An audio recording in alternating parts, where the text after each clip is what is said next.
So the pressure treated lumber comes with some tags on it and some staples from the tarping from when it was shipped.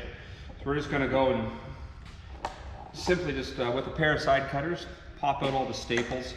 We don't want to be bouncing saw blades off of it or our fingers, because they'll cut you wide open.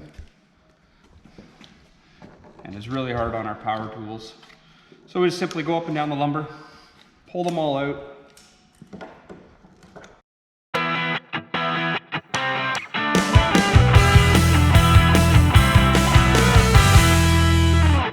All right, there we go.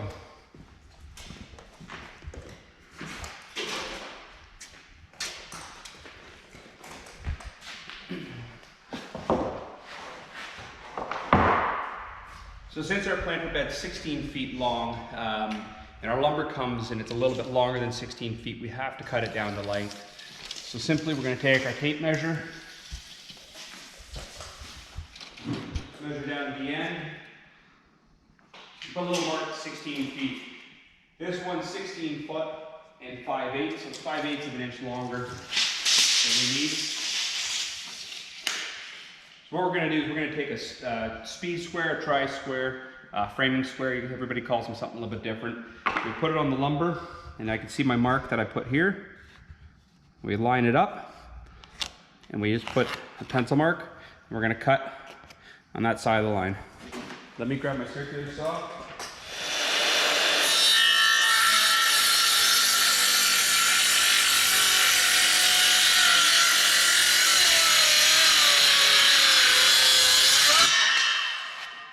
There we go, 16 feet.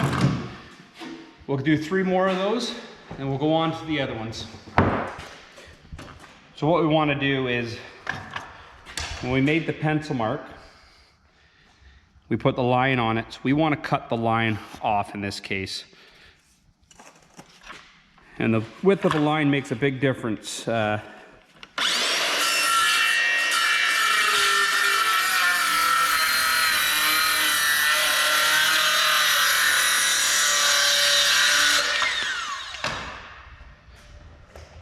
We can double check.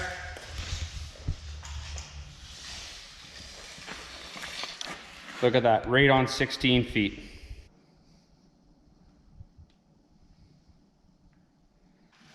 Alrighty, so the next thing that we're gonna have to do is we're gonna mark out where we want to fasten our screws down on the end. So we're gonna look for the crown in the board.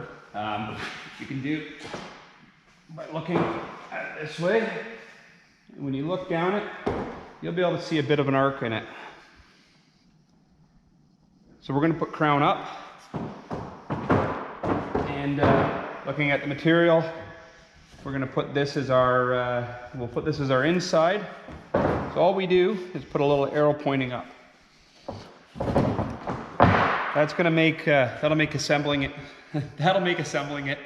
quite a bit easier if the crowns are all going the same way, and we generally put the crowns facing up. So the next thing that we're going to do is we're going to mark our offset where we want our screws to go in, so we hit exactly centered on the lumber. You can imagine this is our piece coming up on the side. We only have this small window to hit with screws when we drill through.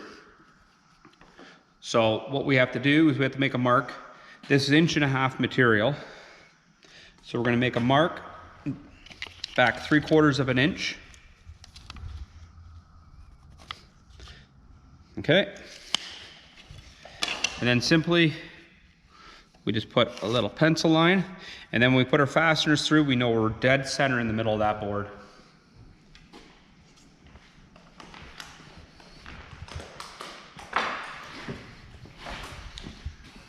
So we can also use our speed square.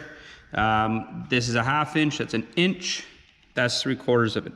Oh, so that's 1/2 inch, that's 1 full inch, that's 3/4 of an inch. So 1/2 inch and a half is 3/4. Simply, we do the same thing and put a pencil mark. We'll proceed to the rest of the boards.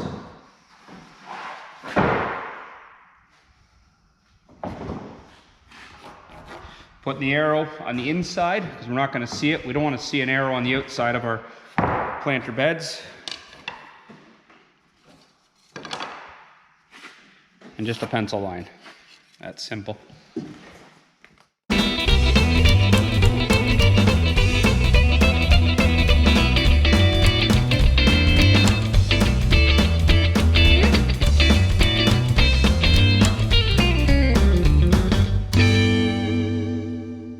you can see one of the production stamps here. This is from the manufacturer. I always try putting those where we can't see them because they don't generally look very nice.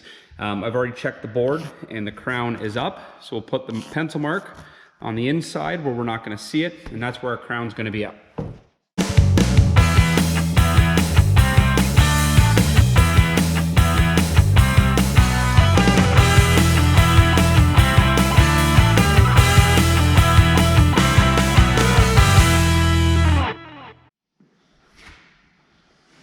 Alrighty, so the next piece that we're gonna need 4 of these, is these pieces right here. They go in between the two.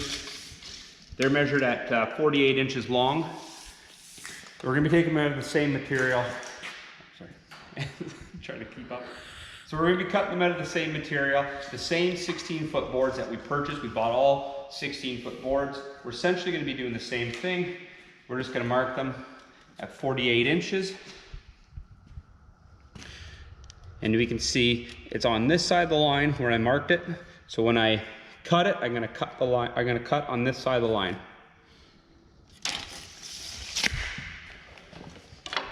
When we cut these boards, we don't want it binding up on the saw blade, which means as we cut into the material, we don't want the material to pinch tight. So we're gonna want to make sure. See how it's binding up and getting tight?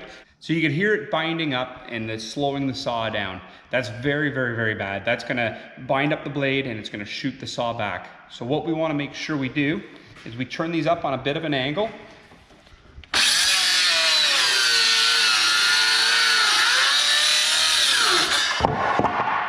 And we almost hit Rebecca's foot. That allows the wood to open up. Oops. I'll show you. So that'll allow the wood to open up and allow the saw blade through. If we were pushing on it, it'd be pinching against the saw blade. Just a little tip. Okay.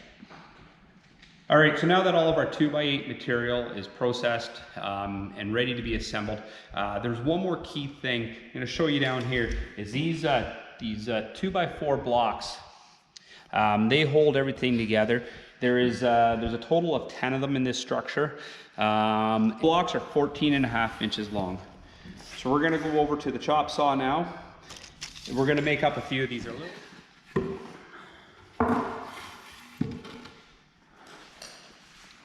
All right, so now we're gonna start putting this raised planter bed together. It is quite simple. We've already put our line on the board to follow to the center of our other timber, and so what we're going to do is butt it up perpendicular, and we're putting in 3-inch screws. They're just standard deck screws. You can pick them up at your local hardware store. So what I do is we'll start it just a little bit, and we'll get it lined up perfectly. It's nice and smooth. It's smooth on the top. It's smooth on the bottom. And what we're going to do is put this screw all the way in.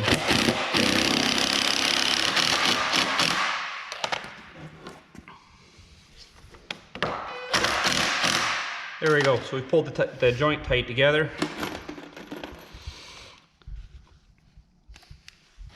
Now we'll put one at the bottom.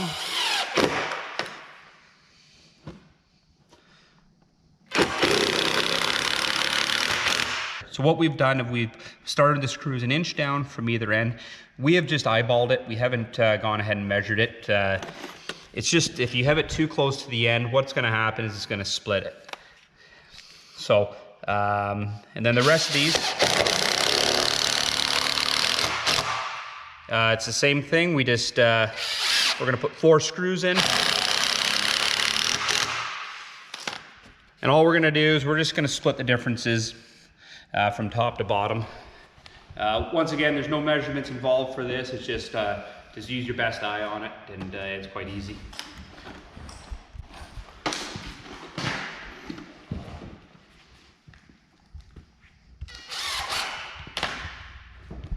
So once again, making sure that it's flush on the top and flush on the side. And what we're gonna do is put our screw straight in. There we go.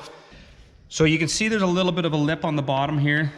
The screw's not gonna go past. It's maybe 1/16 of an inch. Maybe it's not a big deal, but like I said, I like to keep everything as true and straight as possible.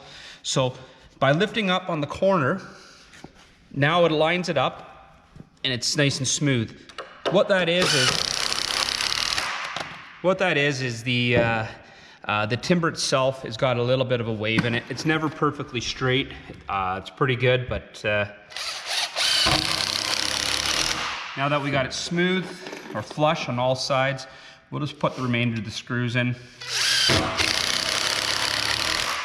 Simply about 1 inch down from each end, and then we just split the distances the best we can, and it keeps everything together nice and tight and makes it look good. Let's go to the other end.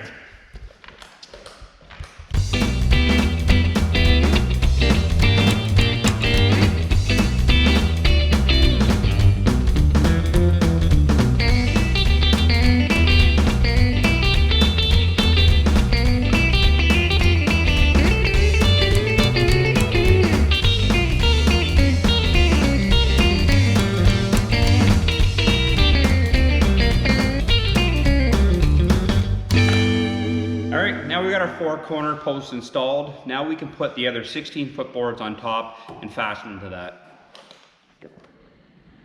All right, so now we're going to start putting the second layer on this planter bed. This is only a 2-layer high planter bed. It ends up being about 14.5 inches tall. So what we're going to do is we've got our corner piece in. We're going to put our 148 in first. It makes it easier to put it together this way.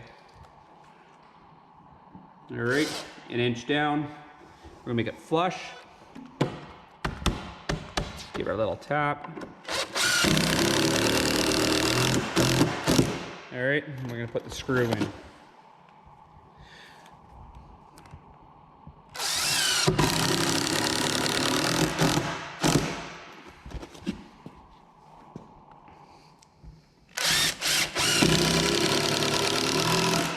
All right, same thing. We're only putting 3 in this face.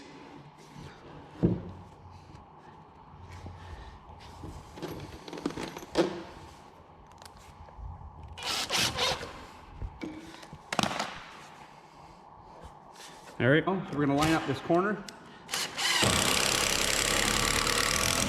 Same thing, 1 inch in from the top. We're gonna do 4 on this face. And part of the reason that I put 4 on one side and 3 on the other is grain structure in the way that it's going to hold the fastener in there. Since all the grain runs this way, it's a lot easier for the screw to pull out of the grain that way. If we're coming in from the side, the grain's running this way, so the screw doesn't rip out as easy. So that's why I decided to put an extra fastener in this end versus the other end.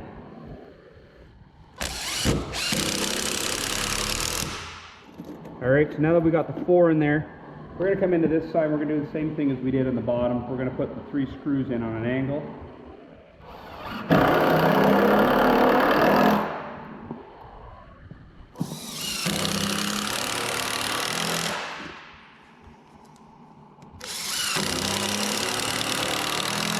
I'll tell you, that isn't going anywhere at all.